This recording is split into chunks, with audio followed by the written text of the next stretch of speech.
दोस्तों, एक कहानी सुनाता हूँ आपको। आपने राजा भोज का नाम तो सुना होगा ना।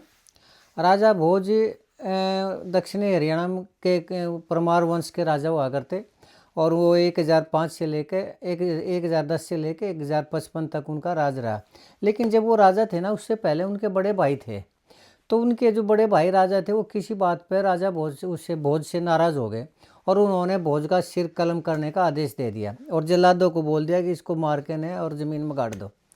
तो दोस्तों, जो भोज था ना, जो बाद में राजा बना, वो बहुत बढ़िया नेचर का आदमी, बहुत विद्वान आदमी था और बहुत ज़्यादा दयालु और प्रजा के सुख दुख में साथ देने वाला आदमी था। तो उन्होंने जो जल्लाद थे, उन्होंने उसको ये कह दिया कि हम तुम्हें मार नहीं सकते क्योंकि तुम इतने अच्छे आदमी हो, लेकिन हमारी मजबूरी है, तो कोई ना कोई रास्ता बताओ।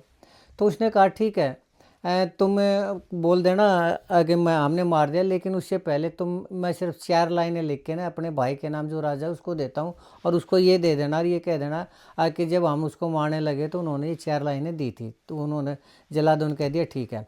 तो उसने वो 4 लाइनें लिख के ने और अपने बड़े भाई को, जो राजा था जिसने उसको मारने का आदेश दिया था, उसको लिख के दे दी और वो राजा भोज वो कहीं चला गया छुप के ने दूर। तो जब वो 4 लाइनें उस राजा के सामने आई, उन्होंने कहा कि वो मरते हुए कुछ कह रहा था क्या। जब वो जल्लाद वापस आए तो उन्होंने कहा कि महाराज, कहा तो कुछ नहीं, आपके लिए कोई संदेश दिया है। उन्होंने कहा ये 4 लाइन मेरे भाई को दे देना। तो उन्होंने जब वो 4 लाइनें पढ़ी ना दोस्तों, वो उसका जो भाई था ना, इतना दुखी हुआ, इतना ज़्यादा वो उसको शौक लगा और वो रोने पीटने लगा और वो ये कहने लगा कि अगर मेरा भाई अगर कहीं ज़िंदा है तो उसको वापस ले आओ और मैंने बहुत बड़ी गलती कर दी। तो वो जो जल्लाद थे, जब उन्होंने उसकी हालत देखी तो उन्होंने कहा महाराज, हमने उसको मारा नहीं था और वास्तव में वो जिंदा है, क्योंकि वो आदमी इतना बढ़िया था। तो उन्होंने उनको इनाम दिया और कहा फटाफट लेके आओ और वो उसको भोज को लेके आए और उसी टाइम उसने न सिर्फ माफ़ी मांगी उसके बड़े भाई ने, बल्कि अपना जो राज तिलक था, जो गद्दी थी, वो राजा भोज को सौंप दी। ये दोस्तों मैंने सुना है कहानी के अंदर। तो दोस्तों, आपसे ये सवाल है कि आखिर वो ऐसी 4 लाइनें क्या थी कि वो राजा जिसने अपने छोटे भाई को मारने का आदेश दिया था, उन 4 लाइनों को पढ़ते ही उसको इतनी बड़ी आत्मग्लानि हुई कि उसने उसको वापस बुलाया और अपना राजपाट उसको सौंप दिया। आप बताइए दोस्तों, वो 4 लाइनें क्या होंगी। तब तक मैं अभी गया और अभी आया, आपसे निवेदन है कि आप तब तक मेरे इस चैनल को ज़रूर सब्सक्राइब करें दोस्तों। बस मैं अभी वापस आया 5 सेकंड के अंदर।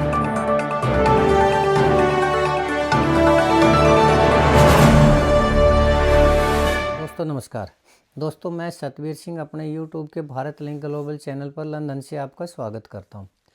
दोस्तों, मैं आज का अपना विषय शुरू करूं उससे पहले थोड़ा मैं एक चीज़ बताना चाह रहा हूं कि मैं ये जो करंट अफेयर की बजाय पीछे किसी टॉपिक का, पुराने किसी टॉपिक के बारे में कोई विश्लेषण करता हूं या कोई वीडियो बनाता हूं, तो उस पर बहुत से लोग ये कहते हैं कि जी क्यों पुराने मुर्दे उखाड़ते हो, क्यों आप याद दिलाते हो और क्यों भाईचारा ख़राब करते हो। तो सबसे पहली बात तो मैं बताऊं दोस्तों कि ये मैं अपनी मर्ज़ी से नहीं बनाता और जो मेरे सब्सक्राइबर हैं, मेरे जो चैनल को देखते हैं, कमेंट करते हैं, पूरी वीडियो देखते हैं, तो वो मुझसे फरमाइश करते हैं। वो ये कहते हैं कि इस विषय के ऊपर आप वीडियो बनाइए। तो उनके कहने से मैं बार बार कहता हूं कि जो मेरे चैनल को देखता है, जो मेरा सब्सक्राइबर है, पूरी वीडियो को देखता है, तो वो मेरे लिए एक परिवार की तरह है। तो उसकी आप फरमाइश को पूरा करना मैं उसको अपना फ़र्ज़ समझता हूँ। तो ये जो पीछे मैंने मिर्चपुर और रिवासा कांड के ऊपर बनाई थी, तो इसके ऊपर कुछ आलोचनाएं भी हुई थी। जो बात जा चुकी वो जा चुकी, अब दोबारा से उसको आप क्यों वो याद दिला रहे हो। तो दोस्तों, ये जो रिवासा कांड और मिर्चपुर कांड था, ये तो एक मैंने बताया था, महेंद्र सिंह जी थे, उनके फरमाइश के ऊपर मैंने ये बनाई थी। और कई लोग ऐसे हैं जो कहते हैं कि इस कांड, इसके ऊपर, केस के ऊपर बनाइए, इस केस के ऊपर बनाइए।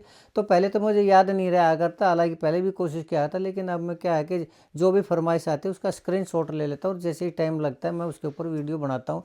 जैसे आज की मैं जो वीडियो बनाने लग रहा हूँ, वो हमारे कोई महावीर सिंह जी हैं, महावीर सिंह 1544 के नाम से कमेंट आते हैं यूट्यूब के उसके ऊपर, मेरे चैनल के ऊपर। तो आज उनके कारण बना रहे हैं। तो दोस्तों, अगर आज भी किसी चीज़ का बुरा लगता है तो उसके लिए देखो, जो मैं एक निष्पक्ष वीडियो बनाने की कोशिश करता हूँ, चाहे उसमें किसी को अच्छा लगे या बुरा लगे, और वो भी जो पब्लिक डोमेन में है उन्हीं चीज़ों के बेस के ऊपर बनाता हूँ, अपनी तरफ से कुछ नहीं कहता।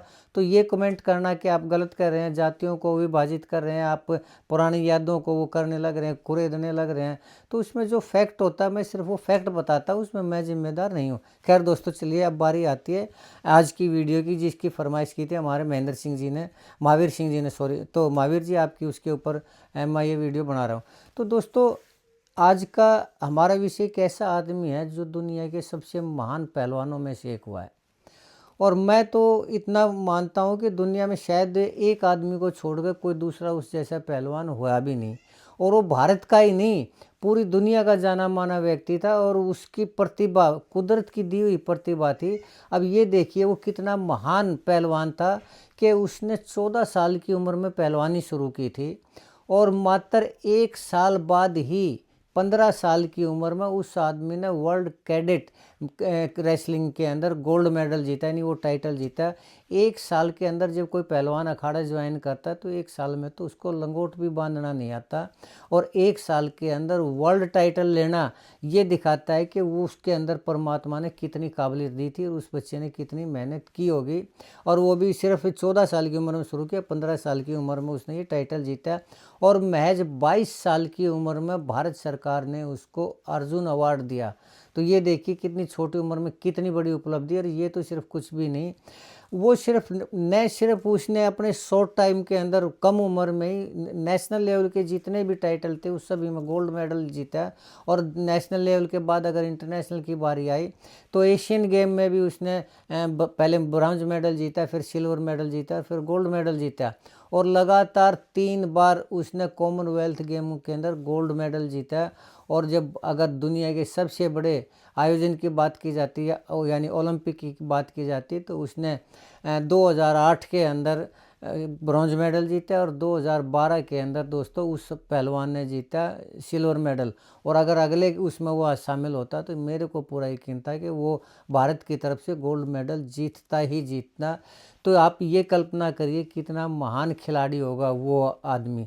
और वो जो पहलवान था उसका नाम था सुशील कुमार। जी हाँ, पूरा नाम सुशील कुमार सोलंकी, नजफगढ़ के बापोला गांव का रहने वाला सुशील कुमार सोलंकी। लेकिन दोस्तों, ये जो जाट कम्युनिटी है ना, मैं शुरू से ही कहता हूँ कि 16 दूनी 8 कम्युनिटी है, ताकत इसको हजम नहीं होती इस कम्युनिटी को। क्यों? क्योंकि सुशील कुमार सोलंकी था वो भी तो जाट ही था ना। तो जाट कम्युनिटी के पास जब भी ताकत आती है, पैसा आता है, प्रसिद्धि आती है, रुतबा मिलता है, तो पता नहीं क्यों उससे वो हजम ही नहीं हो पाती। मैं एक छोटा सा उदाहरण देना चाहूँगा दोस्तों, इसी चुटकुला सुनाना चाहूँगा। उदाहरण तो क्या, एक बार जाट कम्युनिटी के मतलब एक परिवार था, उसमें बाबू बेटा यानी पिताजी और उसका लड़का हुआ थे, काफ़ी मेहनत किया करते। लेकिन उस मेहनत में उनकी जो इतने गेहूँ थे ना, उसकी एक रास पैदा हो जाया करती। रास का मतलब होता है जो गेहूँ कट के पैरों में आते हैं, तो जो तूड़ा और गेहूँ का मिक्स होकर ना जो उसकी एक लाइन बना देते हैं ना, ढेरी सी, काफ़ी ऊँची ढेरी बनती है, उसको रास बोलते हैं। उसमें से गेहूँ और तूड़ा निकलता है।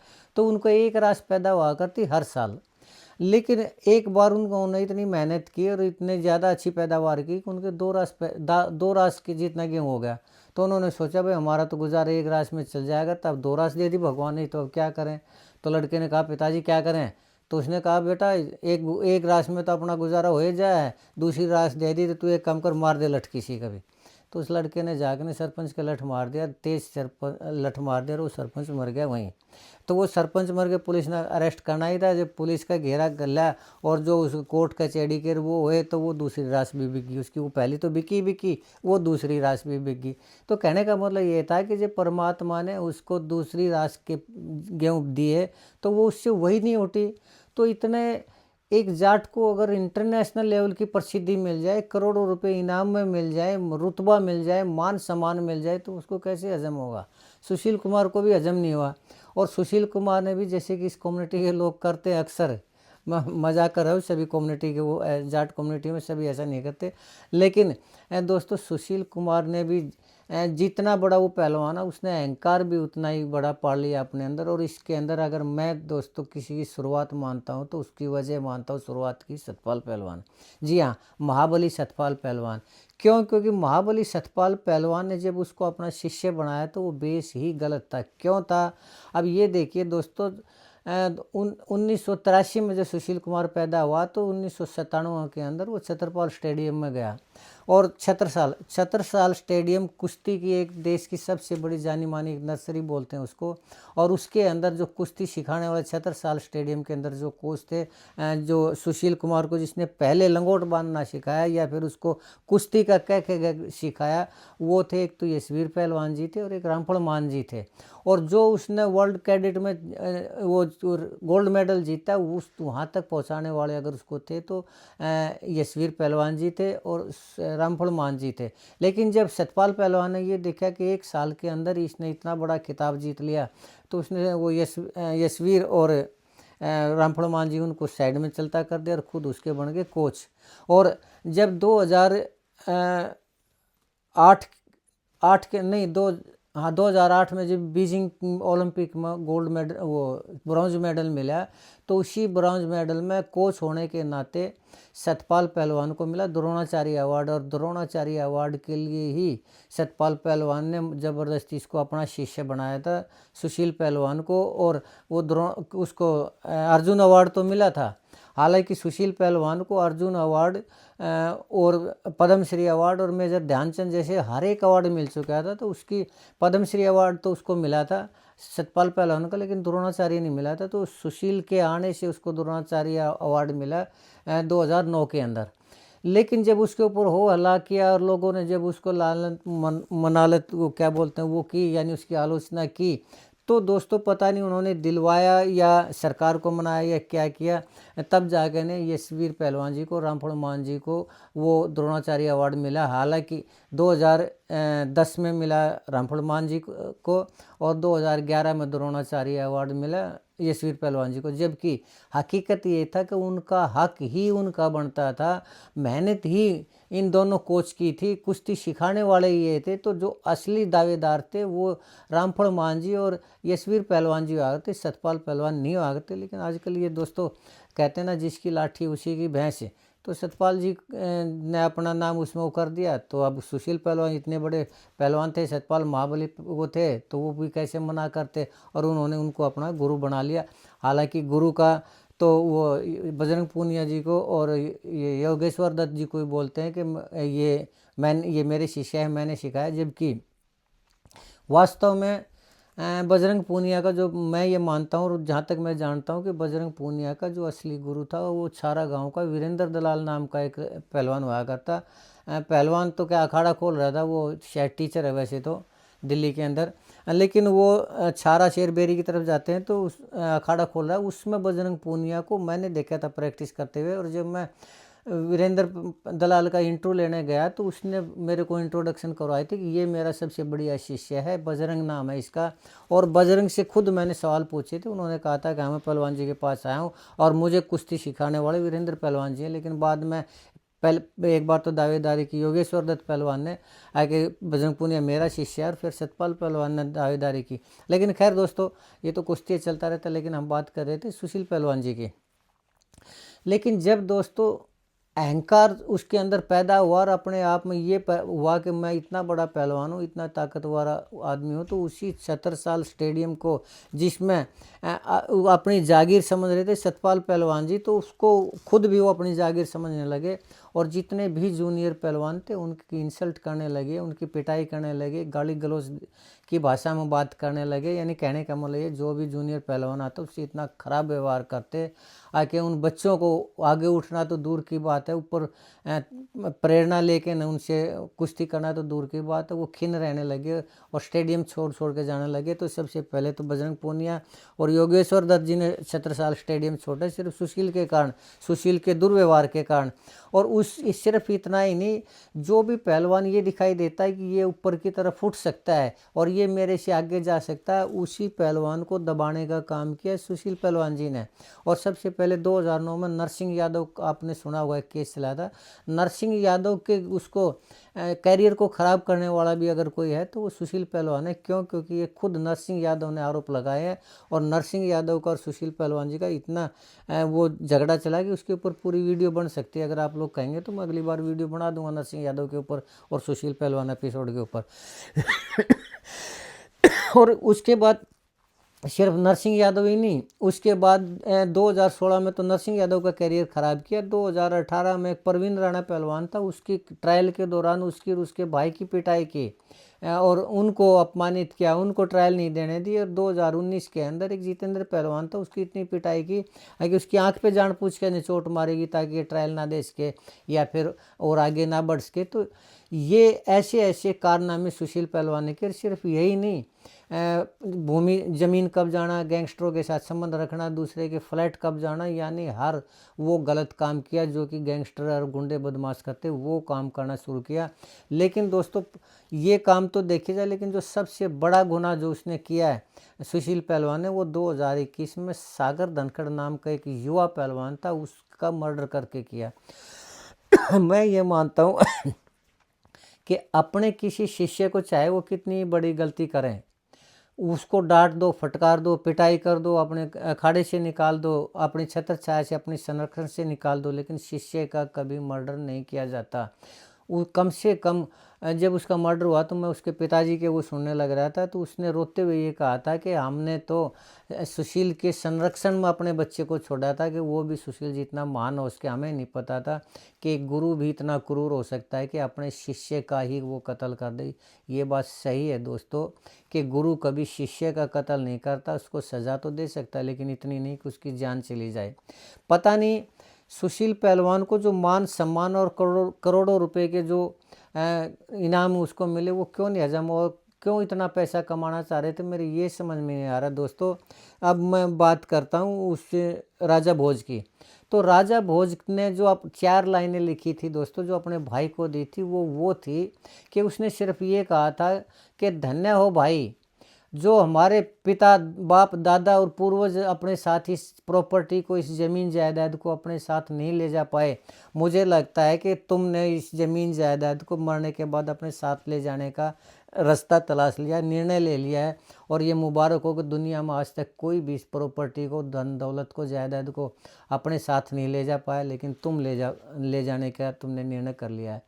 तो दोस्तों वही बात थी, उसी बात के ऊपर जब राजा भोज के बड़े भाई को आत्मग्लानि हुई और उसने बुलाया, तो वही लाइनें सुशील कुमार के लिए होती कि लगता है बड़े बड़े गैंगस्टर और बड़े बड़े अमीर, टाटा बिरला और पता नहीं कौन कौन कितने अमीर इस ज़मीन जायदाद को, उस पैसे को अपने साथ नहीं ले जा पाए। तो ये तुमने कैसे सोच लिया कि इसी प्रॉपर्टी को तुम अपने साथ ऊपर ले जाओगे? और अगर ऊपर नहीं ले जा सकते तो फिर ये किस चीज़ के लिए ये झगड़े, मार कुटाई, ज़मीन कब्जाना, प्लाट कब्जाना, अपने साथी पहलवानों का किस लिए कैरियर ख़त्म करना और किस लिए अपने शिष्य की हत्या करना, किसके लिए? अगर ये सोचते हो कि इसी मैं ऐश करूँगा, तो दोस्तों मैं दुनिया की एक वो बता दूं, सुशील कुमार जी को ही बता दूं कि जब आदमी बूढ़ा होता है ना, उसके द्वारा पैदा की हुई ज़मीन पर, पैदा की हुई प्रॉपर्टी के ऊपर उसके बच्चे जायज़ नाजायज़ और ऐसे ऐसे काम करते हैं कि वो जो कमाता है तो बुढ़ा वो तो ख़त्म होती है बुढ़ापे में, जो उसका बुढ़ापा ख़राब होता है ना, और वो जो पल पल रोता है उसी अपने अंजाम को देख के ना, जो उसको चैन नसीब नहीं होता, वो ऐसे लोगों का होता है जो गलत तरीके से पैसा कमाते हैं, बेहिसाब पैसा कमाते हैं। ये भी नहीं देखते कि अगर किसी का इसी प्रॉपर्टी के लिए खून भी करना पड़े तो कोई बात नहीं, अब वो कम से कम अपना बुढ़ापा तो देख ले। और यही सागर धनखड़ का जो गुनाह है ना, ये कहाँ से कहाँ लेके गया सुशील कुमार को। दुनिया के वो महान पहलवान, अगर जब भी कुश्ती का इतिहास लिखा जाएगा, कुश्ती के महान पहलवानों की गिनती होगी या उनको याद किया जाएगा, तो हमेशा सुशील कुमार को एक खलनायक और बुरे पहलवान के रूप में याद किया जाएगा। और एक गामा पहलवान हुआ करते, जब भी कुश्ती का जिक्र आता है या भविष्य में आएगा, तो एक तो गामा पहलवान जब उसका नाम आता है तो लोग आज भी श्रद्धा से और आदर भाव से शीश झुका लेते हैं। और एक सुशील पहलवान जब भी कुश्ती का जिक्र आएगा या आया है, तो उन आँखों में सिवाय नफ़रत और उनकी घिन के सिवा और कुछ भी नहीं होगा। तो क्या कमाया सुशील कुमार जैसे महान पहलवान ने? नफ़रत। और वो पैसा जो किसी की गर्दन काट के कमाया हो, किसी की ज़मीन कब्जा के, किसी की मेहनत की ज़मीन को कब्जा के, किसी के फ्लैट को कब्जा के, न किसी के मकान को कब्जा के, गैंगस्टरों के साथ संबंध रख के कमाया, यही पहलवान थी। कहाँ सुशील कुमार देश के एक एक बच्चे का हीरो, दुनिया का हीरो, और आज कहाँ एक गैंगस्टर की तरह जेल में पड़ा हुआ एक इंसान। खैर दोस्तों, जो जैसा करता है वैसा बढ़ता है। तो आज के लिए इतना ही। तो महावीर भाई, मुझे उम्मीद है कि आपने जो फरमाइश की थी सुशील पहलवान के बारे में आपको पसंद आई होगी, और दोस्तों आपको भी मुझे उम्मीद है कि ये विश्लेषण पसंद आया होगा।